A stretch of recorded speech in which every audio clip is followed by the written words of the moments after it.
Gold trusted gold buyers మీరు తాకట్టు పెట్టిన బంగారాన్ని విడిపించి ఈ రోజు ఉన్న మార్కెట్ ధరకు కొనబడును. Welcome to iDream. నేను మీ భవ్య. అసలు మనకి ఓరల్ క్యాన్సర్ ఎందుకు వస్తుంది, సిమ్టమ్స్ ఏంటి, ట్రీట్మెంట్స్ ఏంటి, సైడ్ ఎఫెక్ట్స్ ఏమన్నా ఉంటాయి, ఇవన్నీ మాట్లాడడానికి doctor Ranjith Kumar Kantham oral and maxillofacial pathologist ఉన్నారు. డీటెయిల్స్ అడిగి తెలుసుకుందాం. నమస్తే సార్, ఎలా ఉన్నారు సార్? సార్, చాలా మందికి నార్మల్ అదర్ క్యాన్సర్స్ గురించి చాలా అవేర్నెస్ ఉంటుంది, దానికి ట్రీట్మెంట్స్ వెళ్తారు, కానీ అసలు ఈ ఓరల్ క్యాన్సర్ అనేది అసలు చాలా డేంజర్ అంటారా? అసలు ఎందుకు వస్తుంది అంటారు సార్? యాక్చువల్లీ ఓరల్ క్యాన్సర్ అనేది మేము ఉన్న దాంట్లలో 13 to 14% of the oral cancer ఉంది. ఈ oral cancer comes under head and neck cancer అండి. ఇది వచ్చేసి చాలా డేంజర్. మామూలుగా గ్లోబల్లో వచ్చేసి 6,50,000 మెంబర్స్ ఎఫెక్ట్ అవుతున్నారు ప్రతి ఇయర్. అందులో ఇండియా నుంచి 1 lakh మెంబర్స్ ఎఫెక్ట్ అవుతున్నారు. అందులో నుంచి ఆ 1 lakh మెంబర్స్లో 3 to 4 మెంబర్స్ పర్ అవర్ చనిపోతున్నారు ఇండియాలో. ఇది ఇంత సివియర్ కండిషన్. ఇంత సివియర్ ఉంది. అసలు ఎక్కువగా ఎవరికి తెలియక, అంటే ఎక్కువ అవేర్నెస్ లేకనా, లేకపోతే లాస్ట్ స్టేజ్ వరకు వచ్చి చూసుకోవట్లేదు అంటారా? మెయిన్ థింగ్ వచ్చేసి అవేర్నెస్ లేకపోవడం. నోట్లో ఒక పుండు అవ్వగానే ఆ పుండు అయింది, ఏమవుతుంది, తగ్గిపోతుంది, ఒక 1 weekలో తగ్గిపోతుంది, 2 weeksలో తగ్గిపోతుంది, ఏదో మెడికల్ షాప్కి వెళ్ళి ఏదో పెట్టుకోవడం, వదిలేస్తారు. ఆయింట్మెంట్ పేస్ట్ వాడేసి అయిపోగొట్టేస్తారు. ఇంకొకటి మెయిన్ థింగ్ ఏంటంటే మ్యామ్, ఓరల్ క్యాన్సర్లో వచ్చేసి ఆ పుండ్లకి నొప్పి అనేది ఉండదు. సో దాంతో పేషెంట్ అనే వాళ్ళు ఇంకా రిలాక్స్ అయిపోతారు. అరే నాకు నొప్పి ఏం లేదు, so it is normal thing, so I'm fine. ఎంత మొత్తం నోరు మొత్తం పుండు అయినా కూడా తను దాని గురించి పట్టించుకోడు, ఎందుకంటే నొప్పి లేదు. సరే, సో మరి మీరు నొప్పి లేదంటున్నారు, ఆ సిమ్టమ్స్ కన్నా ముందు అసలు ఓరల్ క్యాన్సర్ ఎందుకు వస్తుంది, దాని రీజన్స్ ఏంటి? మెయిన్ వచ్చేసి మేము మిగతా క్యాన్సర్లు వచ్చేసి ఏంటంటే దానికి రీజన్ అంటూ తెలియదు. అంటే లంగ్ క్యాన్సర్, ఇంకా బ్రెయిన్ క్యాన్సర్, ఇవన్నీ చాలా రకాల క్యాన్సర్స్ వస్తుంటాయి, వాటికి మనకి ఎగ్జాక్ట్ రీజన్ తెలియదు. బట్ ఓరల్ క్యాన్సర్కి వచ్చిన బ్యూటీ ఏంటంటే మేము అది మనం వాడే ఈ టొబాకో కానీ స్మోకింగ్ కానీ మనం తినే ఆహార పదార్థాల వల్ల వస్తుంది. అంటే it is only due to human error. It's not due to something దేవుడు ఇచ్చింది అలా మనకు తెలియకుండా అంటే కొంత బాధపడుతుంటారు, అరే నాకు ఏం లేకుండానే వచ్చింది అని. బట్ ఓరల్ క్యాన్సర్ అనేది జస్ట్ 1 to 2% వచ్చేసి మనకు తెలియని రీజన్స్ ఉంటుంది. 98% of the oral cancer cases are due to. Exactly, అంటే మోస్ట్లీ ఇక్కడ దాకా వచ్చిందంటే ఏదైనా మన చేతితోటి ఇట్లా వెళ్తుంది కాబట్టి. Exactly ma'am, so that is the sir. But మరి నొప్పి ఉండదు అంటున్నారు, బట్ సిమ్టమ్స్ ఎలా ఉండొచ్చు సార్? సిమ్టమ్స్ ఎలా అంటే మ్యామ్, ఫస్ట్ ఒక చిన్న పుండులా స్టార్ట్ అవుతుంది మ్యామ్, వితౌట్ పెయిన్. అంటే ఇక్కడ మెయిన్గా వచ్చేసి మ్యామ్ ఓరల్ క్యావిటీ, లిప్స్ దగ్గర, tongue, cheeks, buccal mucosa, and మెయిన్గా వచ్చే ఇంకా రిమైనింగ్ ఏరియాస్ అంటే అంగలి దగ్గర ma'am, soft palate, hard palate లోపల కూడా వస్తుంది. మెయిన్ వచ్చేసి బకల్ మ్యూకోజాను, lip, tongue is the main oral cancer reasons ma'am. సరే, ఇక్కడ చిన్న డౌట్, ఇందులో మనకు పుండు అన్నారా, పుండులో కొన్నిసార్లు కొంతమందికి వేడి చేసినప్పుడు ఇట్లా వైటిష్ గా వచ్చి అది నొప్పి వస్తుంది, మంటగా తినలేరు, అది ఓరల్ క్యాన్సర్ ఒకటేనా వేరే? మంచి క్వశ్చన్ అడిగారు మ్యామ్. 2 different ma'am. ఏంటంటే మనకు కొన్నిసార్లు ఏంటంటే హెల్త్ బాగాలేకపోయినా లేకపోతే ఫీవర్ వచ్చినా కూడా ఆ అల్సర్ అనేది వస్తుంది. ఆ అల్సర్ అనేది మనకు ఫీవర్ తగ్గగానే తగ్గిపోతుంది ఆ ulcer. So that is not cancer. So ulcer అనేది వచ్చేసి అది తగ్గకుండా ఒక 3-4 వారాలు మనం మందులు వాడినా, మనకు ఫీవర్ తగ్గినా, ఏది వాడినా తగ్గకుండా, దాంతోపాటు మనకు గొంతు మింగుతుంటే నొప్పి లేవడము, మిగతా పనులు లూజ్ అవ్వడము, మౌత్ ఓపెనింగ్ అనేది కష్టం అవ్వడము, సో అటువంటి రీజన్స్తో పాటు మళ్ళీ కొంత వెయిట్ లాస్ అవ్వడము, వీటి అన్నిటితో కలిపి క్యాన్సర్ అనేది తెలుస్తూ ఉంటుంది. ఓకే. అంటే మామూలుగా నేను చెప్పినట్టు వచ్చేదేమో మోస్ట్లీ అల్సర్ కిందకి వస్తుంది, అది కాకుండా అది కొంచెం సివియర్గా ఉంటే ఇది ఓరల్ క్యాన్సర్. అంటే ఇంకోటి నార్మల్ పీపుల్ వచ్చేసి అల్సర్ అవుతే we can take it is cancer కాదు అనే విధంగా మనం చూసుకోవచ్చు. బట్ ఈ హ్యాబిట్స్ ఉన్న వాళ్ళల్లో అది మనం క్యాన్సర్ గానే ఒక రకంగా వీటిని సిమ్టమ్స్ గా ఆ తీసుకొని సిమ్టమ్స్ వెంటనే జాగ్రత్త పడాలి. పెట్టుకుంటాం. ఇంకొకటి అల్సర్స్ అనేటివి కొన్నిసార్లు ఏంటంటే మేము మన దాంట్లో వచ్చేసి షార్ప్ టీత్, అంటే టీత్ అనేటివి చాలా షార్ప్ గా పదునుగా ఉంటాయి.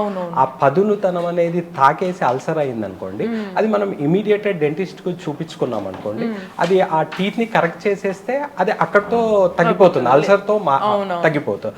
అలా కాకుండా దాన్ని మనం నెగ్లెక్ట్ చేసాం అనుకోండి, ఒక 2 months 3 months అలా వదిలేసాం అనుకోండి, ఆ అల్సర్ అనేది పెద్దగా మారి it turns into cancer chances అనేటివి ఎక్కువ.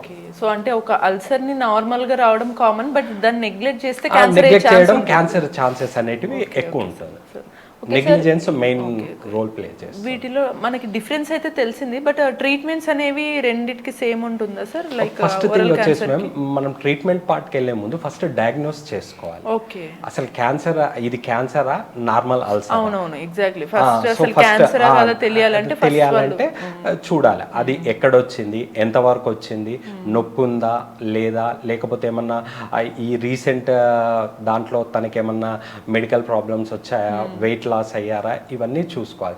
ఇవన్నీ ఏవి లేకున్నా కూడా అక్కడ అల్సర్ ఉంది అనుకుంటే మనం ఏంటంటే మేము ఫస్ట్ స్టెప్ వచ్చేసి బయాప్సీ అనేది చేసుకోవాలి. అంటే అది 3-4 weeks దాటిందంటే బయాప్సీ అనేది చేసుకోవాలి మేము. ఈ బయాప్సీలో 2 types ఉంటుంది. ఒకటి వచ్చేసి ఇన్సిషనల్ బయాప్సీ అని ఉంటుంది మేము, ఇంకొకటి వచ్చేసి ఎక్సిషనల్ బయాప్సీ అని ఉంటుంది. మనం ఫస్ట్ థింగ్ చేయాల్సింది ఇన్సిషనల్ బయాప్సీ మేము. అంటే మనకు అక్కడ ఎక్కడైతే పుండు అయిందో ఆ పుండు దగ్గర చిన్న పార్ట్ తీసుకునేసి దాన్ని హిస్టోపాథాలజీ ఎగ్జామినేషన్ కి పంపిస్తాము.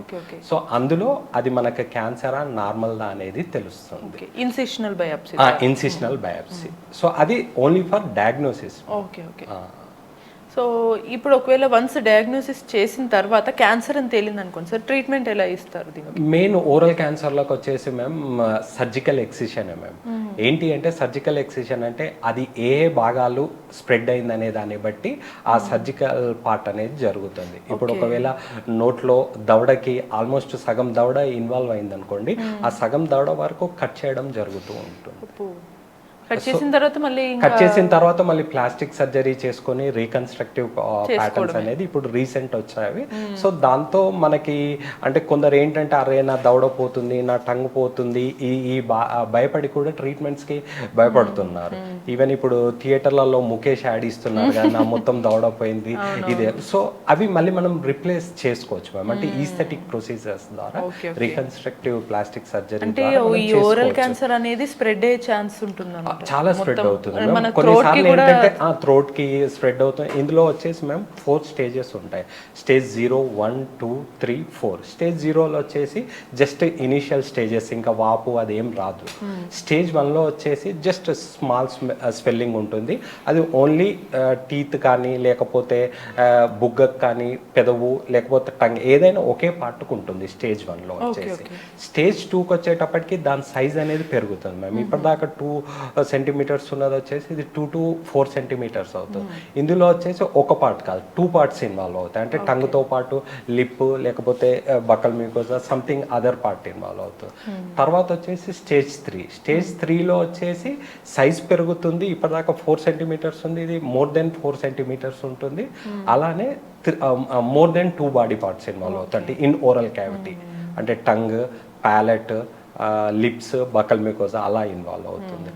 నెక్స్ట్ వచ్చేసి స్టేజ్ 4 అండి. ఈ స్టేజ్ 4లో వచ్చేసి మన ఓన్లీ నోటి భాగాలు కాకుండా వేరే బాడీ పార్ట్స్ కూడా ఇన్వాల్వ్ అవుతాయి. లంగ్ ఆర్ లివర్ లేకపోతే బ్రెయిన్ లేకపోతే రిమైనింగ్ బాడీ పార్ట్స్ కూడా ఇన్వాల్వ్ అవుతుంది. దీన్ని వచ్చేసి మెటాస్టాసిస్ అంటారు.